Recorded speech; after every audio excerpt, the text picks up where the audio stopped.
Hello and welcome back to my channel. Well, I hope you're still there, because 3 weeks is an eternity, at least on the internet. Today, just to get myself back into the habit of filming, because I've forgotten everything, I would like to talk about the books that I managed to read during my vacation.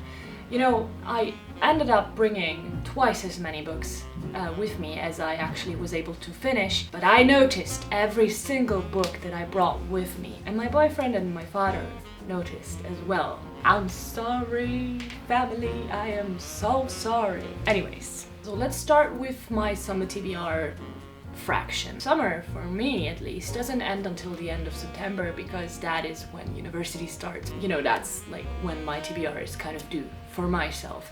So I feel like I'm on track with that. Everything else I failed, by the way. No spoiler on that. But let's just not call it failing, because I learned to just, you know, take the success wherever it comes. At least I read something. And the first book I finished was the one that I was currently reading when going on vacation, so I had to take it with me, and that was Helter, Skelter. I basically have talked about it already enough, so I'm not going to talk about it more. It didn't change. It still stayed the story of Charles Manson. I gave this one 4 stars. There's a lot of effort put into this. There's a lot of detail in there, so if you really want to get to know everything that went down, I would recommend you this one. It's by the prosecutor of the Charles Manson cases, at least like the main ones, and so this is probably the best source. Anyways, there is some emotional tinting, which he admits. Like he says he's trying to be as objective as possible, but naturally, because he's involved in the case, he cannot talk without emotions on some things of the trial, and I think that's okay. Great that he mentions that. And the next book that I read that was on my summer TBR was Anger is an Energy. Wait, let me get the book. Anger is an Energy by Lydon. I don't know why. Please don't question me. I couldn't answer that for the life of me. I'm just interested in the 70s and in the punk era, and well, you can't really be interested in that era without coming across the Sex Pistols.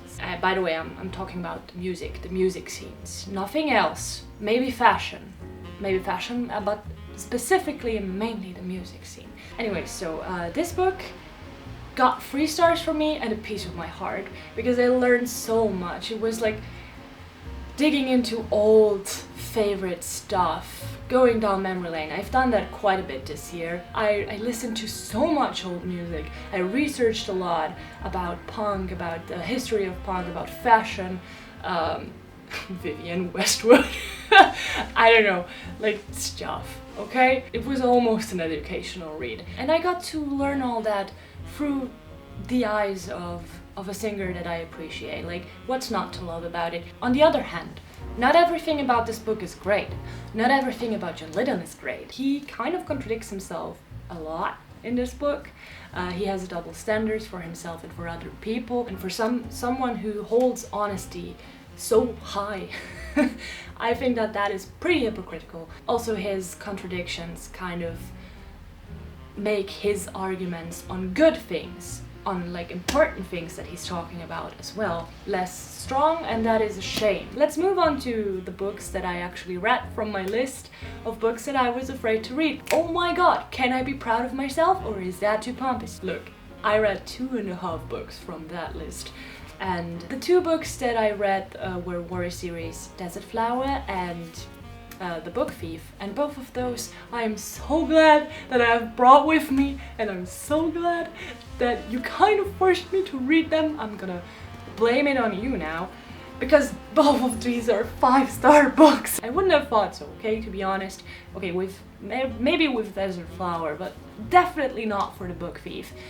So Desert Flower, I've talked about. This is the story of Waris, Dirie, a Somali model slash female activist, female genitalia mutilation activist, for that matter. Let me tell you, it wasn't easy. It was so bad.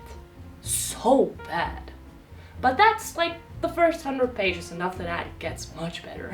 After that it's so powerful, and it's so uplifting and inspirational. I cannot tell you, because I'm bad with words of appreciation, what this actually did for me, but it's a 5-star for crying out loud. Well, and then I read the Bookthief, 5 stars as I already told you. And with that I'm even worse. I'm even worse at explaining why I liked it so much. It has, like, it's a children's book. I think it's known as a children's book. I read it, I started it when I was 13, so about half of my life ago. And now I decided to finish it. Well, I was afraid of this book because of the topic of the Second World War, which I'm normally not that great at reading.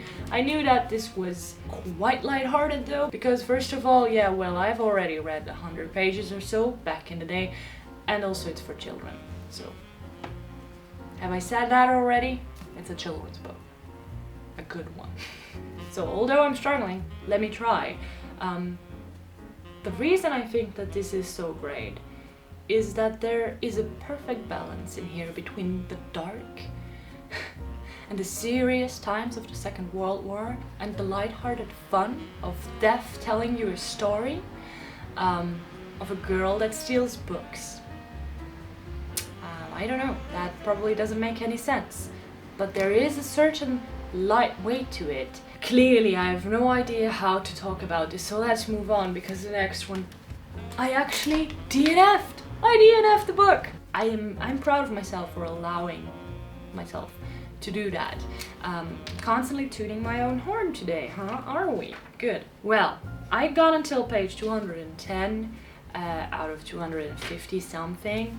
So I got pretty close to the end, but I couldn't do it anymore. Did I mention the title yet? So this is from Julian Days by Arno Schmidt. I have to say to that I didn't start from the first page. I started from somewhere in the middle because I've already tried to read this once. And now I finally gave up on it because I realized that I'm not going to get anything out of this because I still don't understand anything. I understood a bit more than last time, I think, though. So let's say that I overall understood a percentage of 5% from everything that I've read. And the 5% that I understood, they were actually pretty great. They kind of gave me a hint on why people like Arno Schmidt and why they think that he's so clever and I don't know, cool and intelligent, and that his works are phenomenal. Like, I get it. At first, you know, I kind of got angry at the exclusiveness of the book. I felt left out as a reader, and that I'm not even given the chance to like this book because I can't understand it. But then I realized that writing a book in the way you want to write it is completely up to the writer, and you cannot demand of an author to be different, because then it's not the same author. You get that? That's how I felt in the end, and that's why I'm not angry anymore, and that's why I don't feel excluded.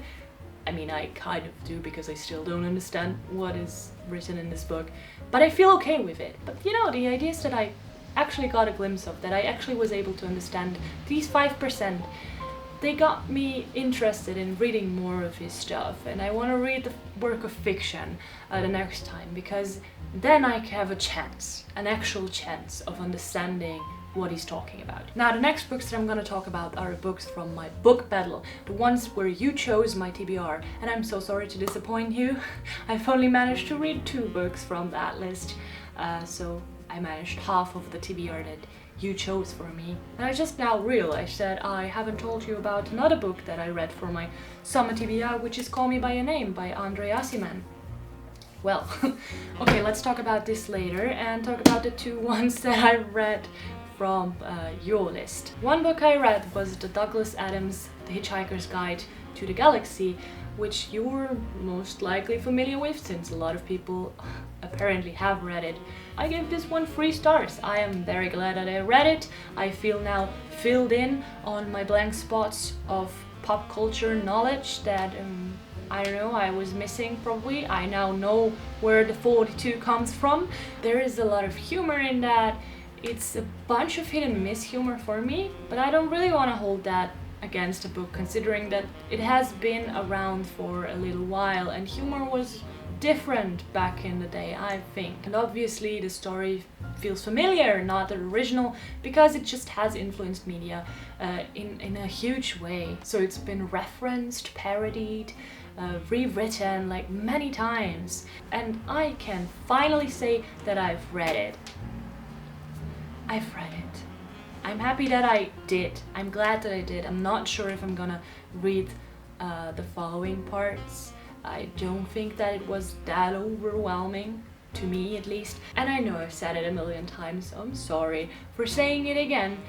But a huge contributor for me not enjoying it more was the genre.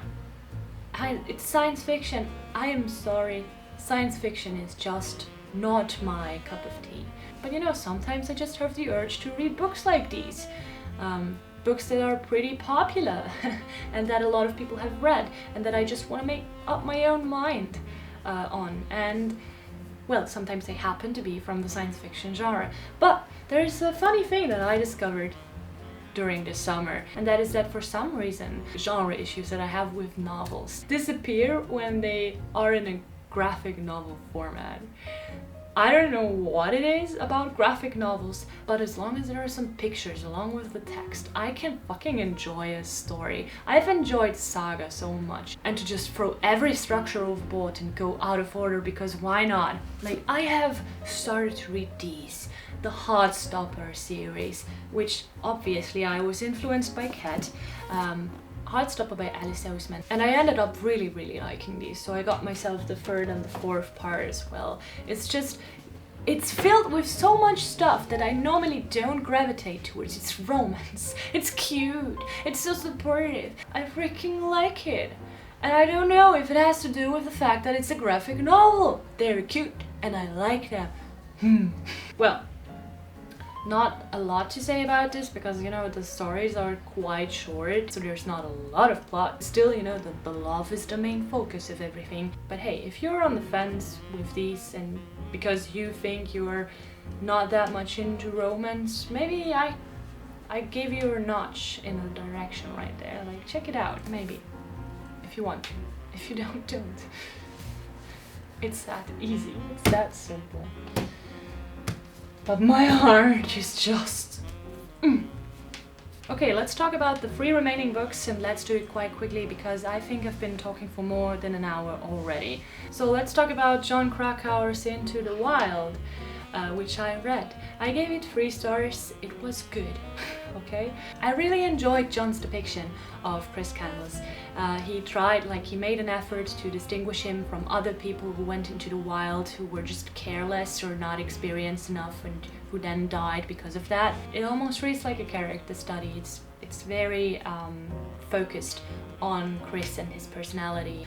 Sometimes though, I felt like there were a bit too many aspects talked about, which made it seem like the author was just adding pages to make the book longer, because there's not that much to the story, to be honest. But to take the approach of explaining who that person was, describing them through the eyes of other people that he met on his journey, and also describing him through the eyes of his parents and family members, that actually makes a story out of it. What I nonetheless didn't really like that much was that there was so much thrown into that was not relating to Chris' story, that I didn't care for. And I don't know if I should admit this, but I felt bored.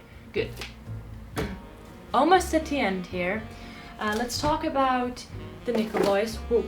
I can't say that I had a good time reading this because it's very dark, but there's something to it. The only thing that I can kind of criticize is that the twist in the end is quite unoriginal, but I don't know if I really should criticize that because it's not a thriller. I don't know why it's put in there at all, to be honest. I think the book would have been fine without a twist, but the story overall is well, emotional, fascinating, like sad. I have no words for good books, oh my god.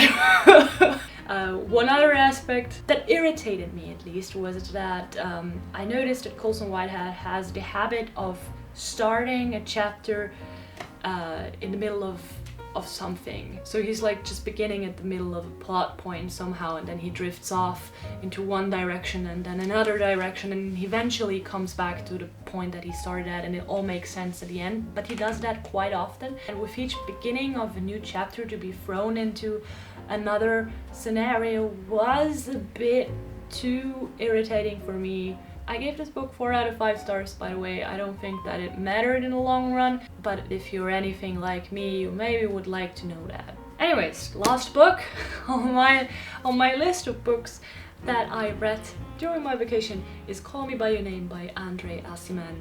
I gave this one 3 out of 5 stars. Same problem as with The Hitchhiker's Guide to the Galaxy. It's a romance, and I am not gravitating towards romance. But it had a lot of potential to me, and I do like the overall story. I just don't like what the author did to it in the end.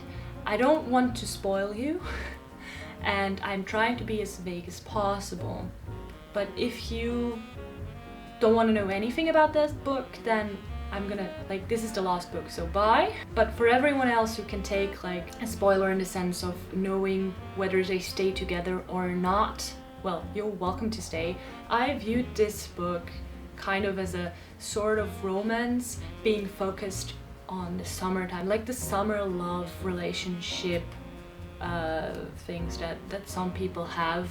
I like this sort of in the moment feeling that book gave me. This not talking about the future, just living in the present kind of vibe that I thought it had going on. And then there was the ending that kind of ruined that all for me, because the two characters, Elio and Oliver, they meet after they separate. I know that there are some people who love conclusion, but with this one I would have liked loose ends. Like this detailed after segment destroyed a good bunch of what made the book good. Well, I think that now I am at the end of the video, so I'm gonna say thank you for everyone who's been watching, and I will see you at another time in another video.